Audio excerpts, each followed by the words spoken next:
When the PSA Dagger came out, it was met with great fanfare. Everyone was very excited, and it's very affordable. We reviewed this, of course, full tabletop and shooting review, and not a bad gun. But one of the cool things about PSA, at least what they're doing with this, is making all kinds of different options.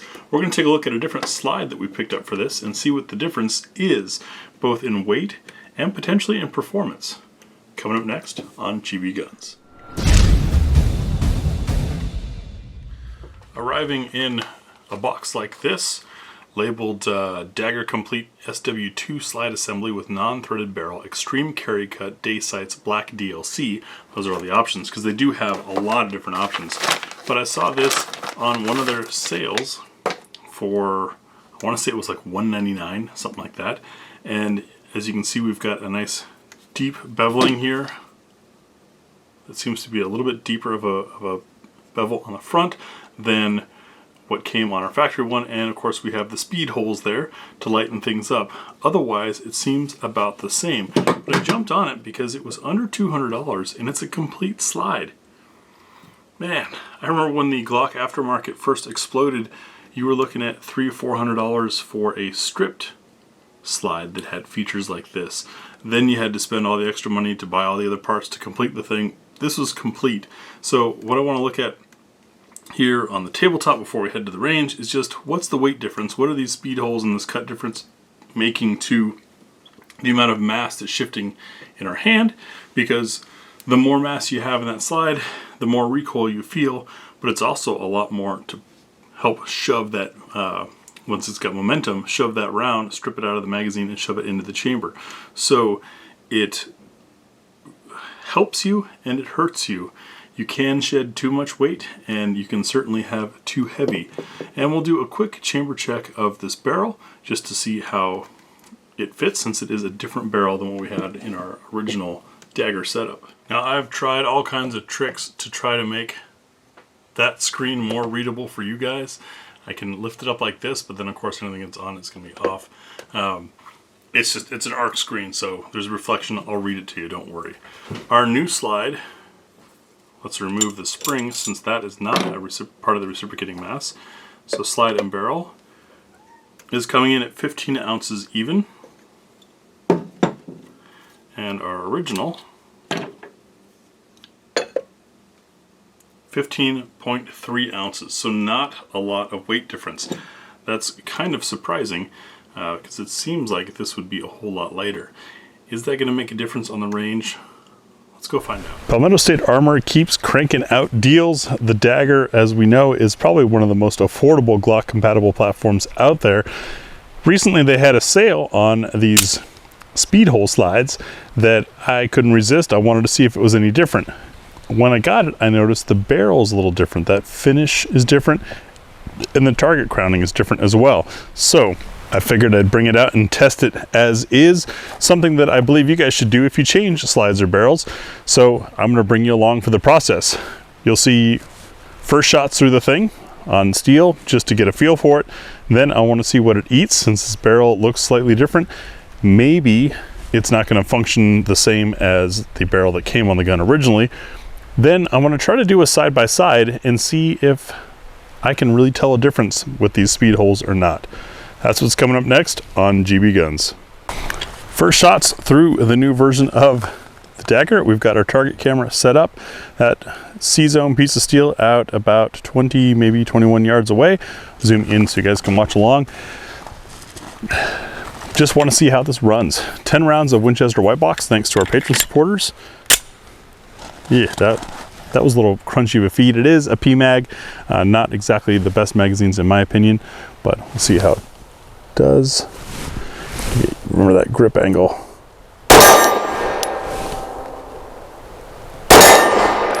Hitting very far left. Aim dead center. Missed left. Sights might not be straight on this.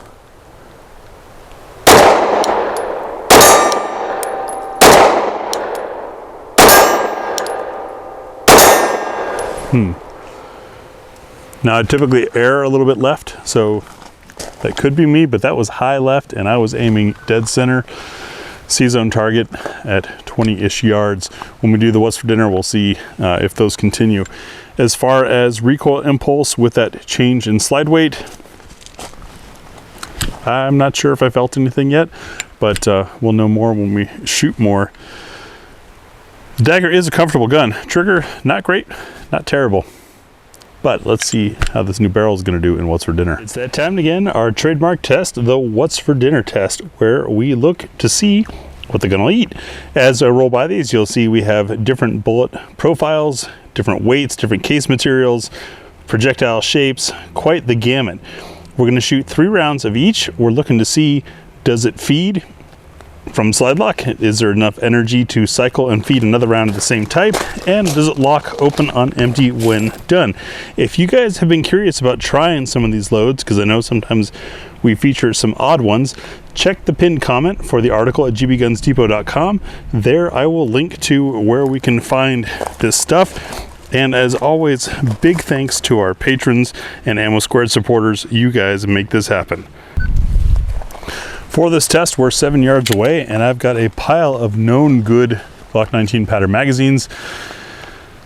If we have a feed issue, we'll try a different magazine, but I'm really curious, especially the way that that Winchester White Box clunked into battery out of the PMag, if any of these mags are going to make a difference, or these rounds. First up is Liberty's Civil Defense 50 grain plus P for circle 1. See, that fed better. That didn't clunk. I don't know if you guys got the audio.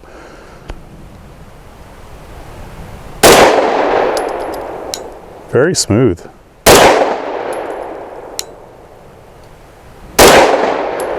That was very smooth. And although I'm still hitting high left, pretty proud of that group.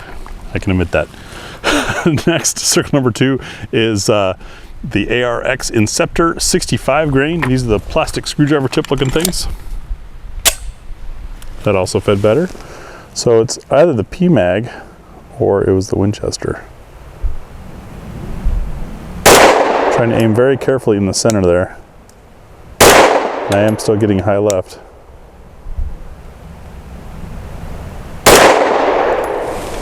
But probably the best group I've seen out of that ARX. Maybe I got the magic barrel. Koenig 110 grain jacketed hollow point for circle 3. That was a little more clunky of a feed.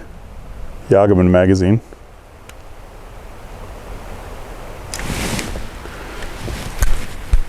And we did not go all the way into battery.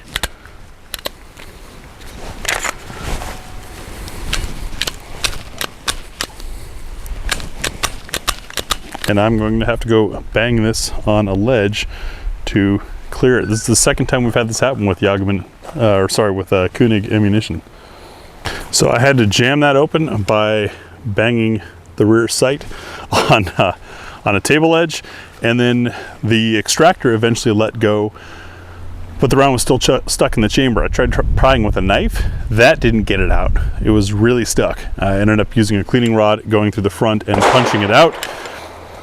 That tells me probably something wrong with that Koenig ammunition. Just in case that was one bad one out of the group, because we have been shooting this stuff for a while. I topped off the magazine again with another round of Koenig, threw away that bad round. There we go, we're in battery now. Circle number 3.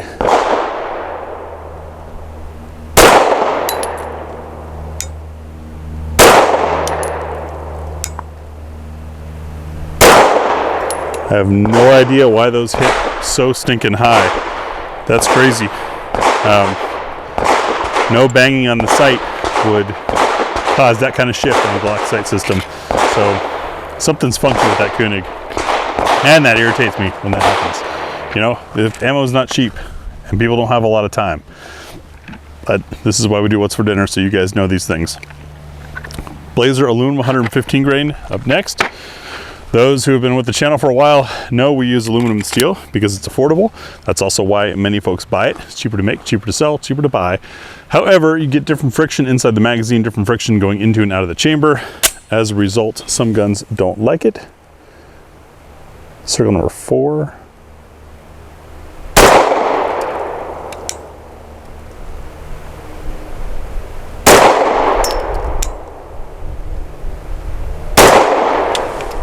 No cycling issues with this new Dagger barrel. On 5, we've got Wolf 115 grain steel cased. Same story as the aluminum.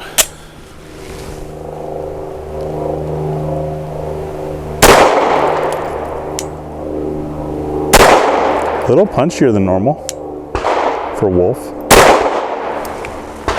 No issues running. Circle 6, we have Federal Punch, the non-premium kind, personal defense, 124 grain. There's our token airplane.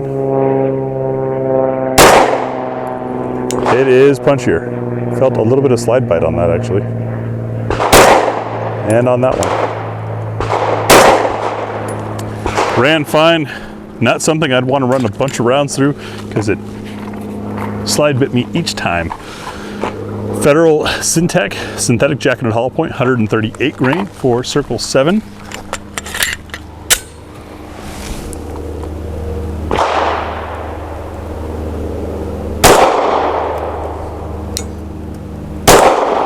It's a little softer. Still punchy, but softer shooting than the punch.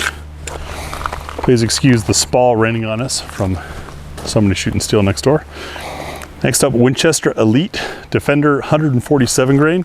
This is the bonded jacketed hollow point, nickel plated stuff. Tends to have higher recoil.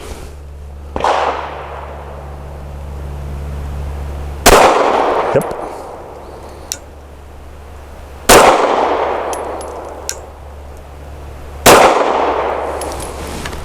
No issues. Federal Syntec Action Pistol, 150 grain. This is the red stuff with the snubby end to it. And I'm just thinking, you guys have seen plenty of evidence why we do What's for Dinner. If all I had was the Koenig, I'd say this must be a bad gun. But we've proven the gun's running fine. So soft.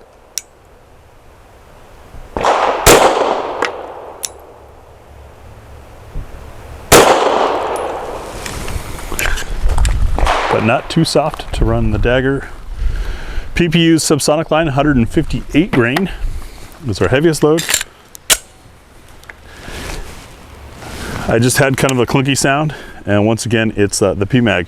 So it's probably just the way the sound travels in the body of the magazine that's making it sound odd there.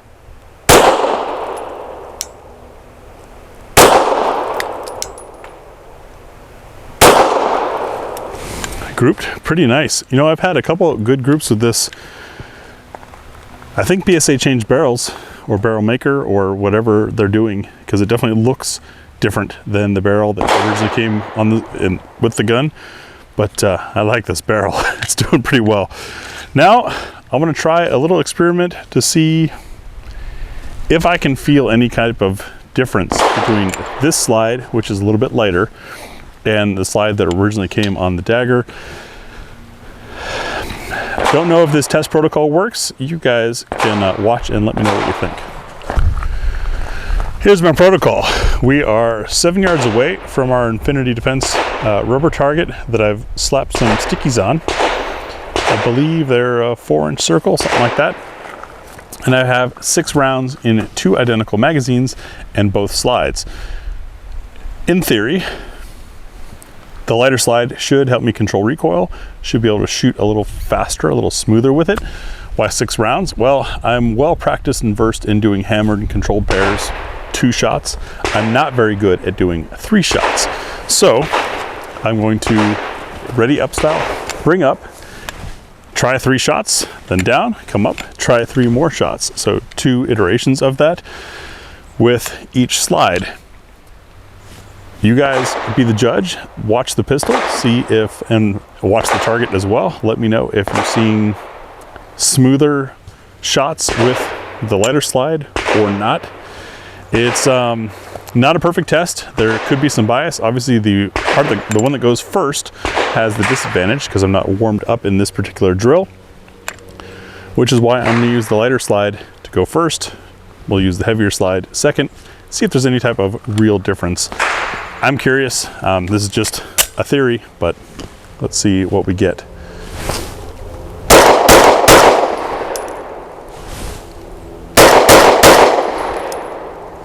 All right, that was the new speed hole slide. Drop that off. Nothing like having big expanded pockets. The original slide.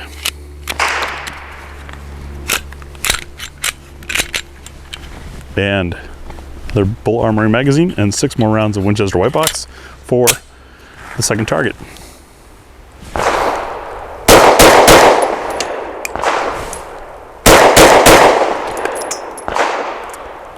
What do you guys think? Looking at those groups, I feel like I had better control with the lighter slide. I also may have shot faster with the heavier slide because I was already a little more warmed up. Tough to tell. I'm really curious to hear what your opinion is on it.